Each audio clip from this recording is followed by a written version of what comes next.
ഞാൻ ഈ പ്രപഞ്ചത്തോട് ചില കാര്യങ്ങൾ ആവശ്യപ്പെട്ടു, അതിൻ്റെ റിസൾട്ട് എനിക്ക് കിട്ടി. അപ്പോൾ ഞാൻ അതിൻ്റെ നന്ദി പ്രകടനത്തിന് വേണ്ടിയിട്ട് ഒരു നേർച്ചയോ ഒരു വഴിപാടോ അമ്പലങ്ങളിലോ പള്ളിയിലോ മറ്റേതെങ്കിലും പുണ്യസ്ഥലങ്ങളിലോ തീർത്ഥാടന കേന്ദ്രങ്ങളിലൊക്കെ കൊടുക്കേണ്ടതുണ്ടോ എന്ന് ഒരു സംശയം ചോദിച്ചു. തീർച്ചയായിട്ടും നമുക്കൊരു നന്മ ഉണ്ടാകുമ്പോൾ അതിൻ്റെ പ്രതിഫലം ചെയ്യുക എന്നുള്ളത്, അല്ലെങ്കിൽ അതിന് വേണ്ടിയിട്ട് എന്തെങ്കിലും ഒരു നന്ദി പ്രകടനം നടത്തുക എന്നുള്ളത് മനുഷ്യ സഹജമാണ്, അത് ആവശ്യവുമാണ്. നിങ്ങൾക്ക് ആരാ നന്മ നൽകിയത്? ഈ പ്രപഞ്ചമാണ്.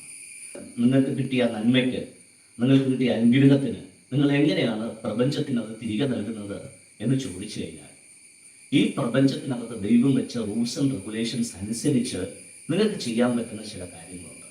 ഒന്ന്, മരങ്ങൾ വെച്ച് പിടിപ്പിക്കുക. നമ്മുടെ പുഴകളെയും സമുദ്രത്തെയും അങ്ങനെയുള്ള ജലാശയങ്ങളെയും സംരക്ഷിക്കുക, വൃത്തിയായി സൂക്ഷിക്കുക. നമ്മുടെ മണ്ണിനെ വൃത്തിയായി സൂക്ഷിക്കുക. ചപ്പുചവറുകളൊക്കെ വലിച്ചു വാരിട്ടിട്ടുണ്ടെങ്കിൽ, മാലിന്യ കൂമ്പാരങ്ങളൊക്കെ ഇട്ടിട്ടുണ്ടെങ്കിൽ അതിനെയൊക്കെ ഒന്ന് നിർമ്മാർജ്ജനം ചെയ്യുവാനും ഭൂമിയെ വൃത്തിയാക്കിയിടുവാനുമായിട്ടുള്ള സംവിധാനം ചെയ്യുക. സോ ഇങ്ങനെ ഈ പ്രപഞ്ചത്തെ നർച്ചർ ചെയ്യുവാൻ നമുക്ക് നന്മകൾ നൽകിക്കൊണ്ടിരിക്കുക. നമ്മൾ ചോദിച്ചിട്ടല്ലല്ലോ വായു കിട്ടുന്നത്, നമ്മൾ ചോദിച്ചിട്ടല്ലല്ലോ വെള്ളം നൽകുന്നത്, നമ്മൾ ചോദിച്ചിട്ടല്ലല്ലോ സൂര്യപ്രകാശം നൽകുന്നത്.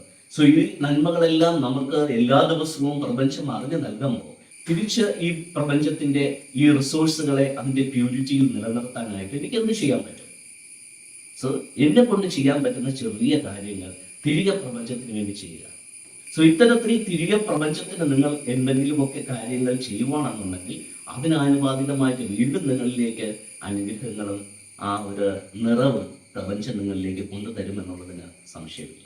നിങ്ങൾ നിങ്ങളുടെ നന്ദിയെ പ്രകടിപ്പിക്കേണ്ടത് ഏതെങ്കിലും മതസ്ഥാപനങ്ങളിൽ കൊണ്ടുപോയി വഴിപാട് കൊടുത്തോ, കാണിക്കേറ്റിട്ടോ, അർച്ചന ചെയ്തിട്ടോ, അങ്ങനെ നിങ്ങളുടെ കാശ് നിങ്ങളുടെ സാമഗ്രികൾ കൊണ്ട് കൊടുത്തിട്ടോ ഒരു പ്രയോജനമില്ല.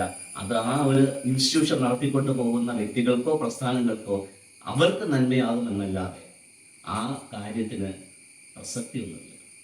അപ്പോൾ ഒരിക്കലും നിങ്ങൾ നേർച്ച കാഴ്ചകൾ കൊണ്ടുപോയി മതസ്ഥാപനങ്ങൾക്കല്ല കൊടുക്കേണ്ടത്, ഈ പ്രപഞ്ചത്തിൽ നിങ്ങൾ എന്തെങ്കിലും ചെയ്യും.